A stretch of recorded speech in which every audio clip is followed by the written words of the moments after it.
నాడు యూనివర్సిటీ మంచి భవిష్యత్తు కోసం తెలుగు విద్యార్థులు ఇష్టపడే యూనివర్సిటీ. అని అనేది ఒక దర్శకుడు మీకు ఫోన్ చేసి ఏంటమ్మా మీకు హెల్ప్ చేయాలనుకుంటే ఫోన్ పెట్టాయి అని అన్ని కసురుకున్నారంట, అది నిజమేనా కాదు? ఎవరిని?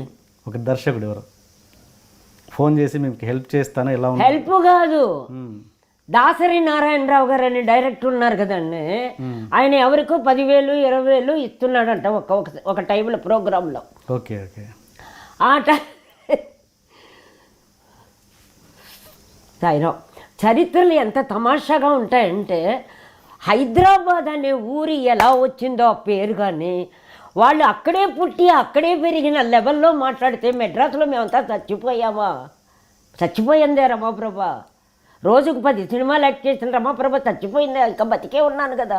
నా ముందే ఇన్ని అబద్ధాలా, ఇంత కాంప్లెక్స్లా, ఇంత ఈగోలా వీళ్ళకి. వీళ్ళెవరండి నాకు ఇవ్వటానికి? నా బాబా ఉన్నాడు, లేకపోతే భిక్షం ఎత్తుకుంటా. వాళ్ళు ఒక ప్రోగ్రాం చేస్తూ ఇంకొక డైరెక్టర్ పేరు అడగద్దండి, మంచిది కాదు, అది కరెక్ట్ కాదు. ఆ డైరెక్టర్ నాకు ఫోన్ చేసి, అమ్మ మీరేదో చాలా ఇబ్బందిలో ఉన్నారంట కదా, ఈడేదో పెద్ద కోటీతలులాగా చాలా ఇబ్బందిలో ఉన్నారంట, గురువు గారు అడగమన్నారు. ఏ గురువు గారు అన్నా? నా గురువు గారు ప్రత్యేగాత్మ గారు. ఏ గురువు గారు? నా గురువుగారు కేఎస్ ప్రకాష్ రావు, నా గురుగారు బిఏపి సుబ్బారావు, నా గురువుగారు జగపతి రాజేంద్ర ప్రసాద్ గారు, పిఏపి సుబ్బారావు గారు. నా గురువు గారు చాలామంది ఉన్నారు, మసూదన్ రావు గారు, అన్నపూర్ణ, ఇట్లా పెద్ద పెద్ద వాళ్ళు ఉన్నారు. గురువు అంటే ఒక ప్రేమను ఇచ్చేవాళ్ళు, ఒక విద్యను నేర్పేవాళ్ళు, ఒక జీవితాన్ని ఇచ్చేవాళ్ళు గురువు. ఏ గురువు గారు అన్న అడిగానండి. ఎందుకంటే నాకుండే అటాచ్మెంట్కు నాకు అడిగే హక్కు ఉంది, నాకు అడిగే ధైర్యం ఉంది. నీకే అంత ఉన్నప్పుడు నాకుండదా? నీలో నేను లేనా? నీ ప్లేస్లో నేను లేనా? అప్పుడు నీ ప్లేస్ కంటే బిజీగా ఉన్నా నేను, నీ ప్లేస్ కంటే నేను పాపులర్గా ఉన్నా అంటే నా బ్యాక్గ్రౌండ్లో 2 రూపాయలు లేకపోతే నేను తక్కువైనట్ట? అంటే మానవత్వానికి, మనిషికి, ఫ్లష్కి లేదా మర్యాద? ఎట్లండి అది? అప్పుడు అడిగిన ట్రెండ్ వాళ్ళు మామూలు వాళ్ళు. అప్పుడు అన్నా ఏ గురువు గారు అన్నా అన్నారు. ఏంటి ప్రాబ్లం చెప్పండి, ఇట్లాగన్నా ఏం చెప్పండి నన్ను. అందుకని ఇబ్బందిలో ఉన్నారు, మీకు కూడా ఏదన్నా సహాయం, నాకా మీకేం కావాలి సహాయం అని అడిగా. పెట్టేశారు ఫోన్. ఓకే. ఇది మీకెలా అనిపిస్తుందండి? మనిషిగా చెప్పండి, ఊరికే యాంకర్ లాగా కఠినంగా కూర్చొని మాట్లాడకండి మీరు. మీకు ఎలా అనిపిస్తుందండి? నిజంగానే అడుగుతున్నా, ఓపెన్గా కట్ చేయకండి దీన్ని మీరు. నేను కట్ చేయను. నేను అనేది ఏంటంటే వాళ్ళు పాపం మంచి ఉద్దేశంతో చేశారు కదా. మంచి ఉద్దేశంతో ఎట్లా చేస్తారండి? రమాప్రభ ఇంటికి వస్తారు, రమాప్రభని ఇంటికి పంపిస్తారు, ఏం కావాలమ్మా నీకు, ఏం కావాలి తీసేసుకొని పో అంటారు. అది ఇంటి మనిషిగా చేసేది. ఎవరి చేతను ఫోన్ చేయించేసి నీకేం కావాలంటే స్టేజ్లో పిలిపించి మూట ఇస్తావా నాకు? ఒక్కొక్క మూట అత్యంత అరుగుతుందని నేను ఇచ్చాను మీకు నగలు, నేను ఇచ్చాను మీకు డబ్బులు. ఆ చరిత్ర తెలీదా ఎవరికి? ఏంటండి ఏంటనుకుంటున్నారు మీరు? గొప్ప గొప్ప వాళ్ళు, అందగత్తులు, మహామహా వాళ్ళు లేచిపోతున్నారు. మీరెంతండి అక్కడ? అసలు మీకు భయమే లేదా లేచిపోతామని? ఇంకా 2000 సంవత్సరాలు ఉంటారనా మీ ధీమాలు? ఎప్పుడు ఆగదండి వైలిన్. మాటలు వేరు, భక్తి వేరు, మానసికం వేరు, ఆలోచన వేరు. యద్భావం తద్భావతే. బయటికి బాగా కనపడుతున్నారు, లోపలంతా కుళ్ళిపోయిన జీవితాలు. నేను సూపర్గా ఉన్నా, అడుక్కు తిన్నా, సూపర్గా ఉన్నా, స్వతంత్రమే సూపర్ జీవితం.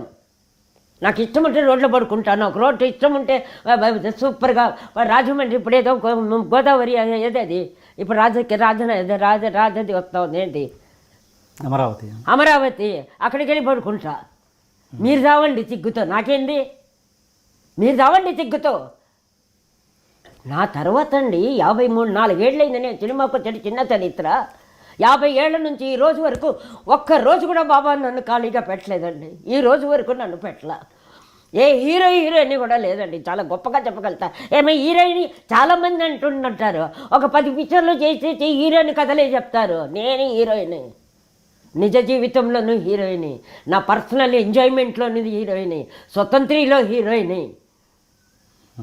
ఏంటి హీరోయిన్ అంటే ఏంటి? హీరోయిజం అంటే ఏంటి? సపరేషన్, ఒక సపరేట్ అంటే ఒక ఇండివిజువల్. సినిమాలో రాజు వేషం వేస్తానే బిచ్చగారి హీరోయిన్ అయిపోతుందా? లేకపోతే రాణి బిచ్చగారి వేషం వేస్తానే బిచ్చగారి అయిపోతుందా? రియల్ లైఫ్లో నువ్వెవరు? నేను హీరోయిన్. మీరు ఇంకా కాకాపడుతున్నారు. కోట్లున్నా కూడా ఇంకో కోటోడిస్తుల దగ్గర కాకాపడుతున్నారు. అన్నా అంటున్నారు, అమ్మ అంటున్నారు, హాయ్ అంటున్నారు. నేను అంటల్లా. వెనకాల చూస్తే 2 పైసలు లేకపోయినా రాగి గంజి సూపర్గా తాగుతాయి, హెల్త్ కూడా మంచిది పోరా అంట. మీ నిజమండి అది. నిన్ను నేను ప్రేమించుకున్నప్పుడు మీ జన్మలు ఎందుకండి? శవానికి బట్టలు వేసుకున్నట్టు శవం ఎక్కినట్టే. శవాలకి ఎందుకండి డెకరేషను? మనిషికి కావాలి డెకరేషన్. మా నాగేశ్వరరావు గారు ఒక ఇన్సిడెంట్ మాత్రం చెప్తానండి. వైబ్రేషన్ అనేదానికి ఎవరికి తెలియనిది చెప్తున్నా. 22 అనేది మాత్రం గుర్తుంది. ఏ నెల సంవత్సరం గుర్తులే. మా నాగేశ్వర గారు ఓపెన్గా చెప్తాను. నాకు నా పుట్టినరోజులే నాకు గుర్తుండవు. ఆయన చనిపోయిన ముందు రోజు 21 ఒక చిన్న కంపెనీ వాళ్ళు డబ్బింగ్ పెట్టారు. మీకు కూడా చెప్పలే ఆ అవకాశం. మా నాగేశ్వరరావు సోలు ఇచ్చిందేమో. మా నాగేశ్వరరావు గారు సోలు ఇచ్చింది. ఆ సోలుకు నేనంటే ఎంత ఇష్టమో, మా ఎస్వి రంగారావుకి, మా నాగభూషణానికి నేనంటే ఎంత ఇష్టమో మాకు మాత్రమే తెలుసు. అది నాకు మాత్రమే తెలుసు. ఇక్కడ హైదరాబాద్కు వచ్చిన తర్వాత ఎవ్వరికీ ఏ ఆర్టిస్టులు తెలియదు.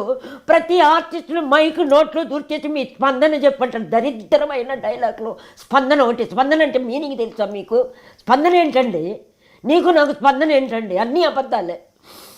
అప్పుడు నాగేశ్వరరావు గారికి నాకు ఉన్న ఆ ప్రేమలు బంధాలు కొన్ని ఉంటాయండి. దానికి సెక్స్ అవసరం లేదండి. సెక్స్ అనేది 5 రూపాయలు ఇస్తే రోడ్డుకు దొరుకుతున్నాయి. ఇప్పుడు 6-7 బిడ్డ నుంచి 70 ఏళ్ళ వరకు దొరుకుతున్నాయి. సెక్స్ ఇంపార్టెంట్ కాదండి. అప్పుడు 21 నాకు కొంచెం ఒళ్ళు బాగాలేకపోతే సలైన్ ఎక్కించడానికి నాకు తెలిసిన అబ్బాయి డాక్టర్ దగ్గరికి తీసుకెళ్ళాడు. నాకు డాక్టర్స్ మెడిసిన్స్ నమ్మకం లేదు, వద్దంటాను. వద్దంటే 21వ తారీఖు 22 ఆయన పోయింది. ఆ సలైన్ ఎక్కిస్తున్నారు. ఒక ఫోను, చిన్న కంపెనీ వాళ్ళు. నమ్మరండి 2 o'clock. అమ్మ చిన్న డబ్బింగ్ కదా, మీకు బ్యాలెన్స్ అంత ఇవ్వలేము, ఒక 10,000 రూపాయలు ఇస్తాము, టికెట్ ఓపెన్ టికెట్ అదే అప్ అండ్ డౌన్ పంపిస్తాము, డబ్బింగ్ వచ్చి చెప్తారా రేపు మార్నింగ్ అన్నారు. ఎందుకు వెళ్ళానో తెలియదండి. మీకు అర్థమైందా? ట్రైన్లో ఎక్కా అంటే 21 నైటు 2 గంటలకు నేను ట్రైన్లో ఉన్నా. 22 మార్నింగ్ దిగాలి డబ్బింగ్కి. కరెక్ట్గా అప్పుడే ఆయన ప్రాణం పోయి ఉందండి నాగేశ్వరరావు గారిది. 2 to 3 or 2 to 4 అది నాకు తెలీదు. మార్నింగ్ 5 o'clock దిగి గెస్ట్ హౌస్కి వెళ్ళి ఈ సీరియల్, హిందీ సీరియల్స్ అలవాటు నాకు చూడటం అని. ఎర్లీ మార్నింగ్ కూడా వస్తుంది. నేను ఓపెన్ చేస్తే ఫ్లాష్లో ఇట్లుంది ఆయన పోయారు అనేది. మీకు నాకు ఏడుపు రాలే, షాకుల ఏంటో బ్లాంకు.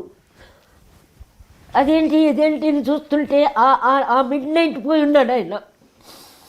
సోల్ ఉందనే దానికి నేను నిదర్శనం చెప్తున్నాను. అట్లాగే 4-5 ఇన్సిడెంట్లు ఉంది. రంగారావు గారికి నాకు ఉంది, ఛాయాదేవమ్మకి నాకు ఉంది, మా రాజబాబుకి నాకు ఉన్నా కూడా జరగలే. వాడు నాకు సొంత అన్న కంటే ఎక్కువ. సరే నేను వెళ్ళి దిగా. కరెక్ట్గా 6:30కో 7కో వాణిశ్రీ ఫోను. ఆ ప్రొడక్షన్ వాళ్ళు ఫోను లేదు, నాకు డబ్బు పంపి టికెట్ ఇచ్చిన వాడు రాను లేదు. గెస్ట్ హౌస్లో దింపేశాడు. ఫ్లాష్లో చూస్తే నాగేశ్వరరావు గారి దగ్గర ఇలా ఉంది. నాకేమీ తెలియదు, ఎవరికి ఫోన్ చేయాలో నంబర్లు తెలియదు, ఎలా వెళ్ళాలో తెలియదండి. అప్పుడు నేను అట్లాగే ఉన్నా, కొంచెం అప్సెట్లో. ఒకే ఒక చీర పెట్టుకొని వెళ్ళిపోయా, ఏమి తీసుకోలే. అంటే ఎలా పిలిపిస్తుంది సోల్ అని చెప్పడానికి మీకు చెప్తున్నాను. అంటే చాలా జరిగింది నాకు.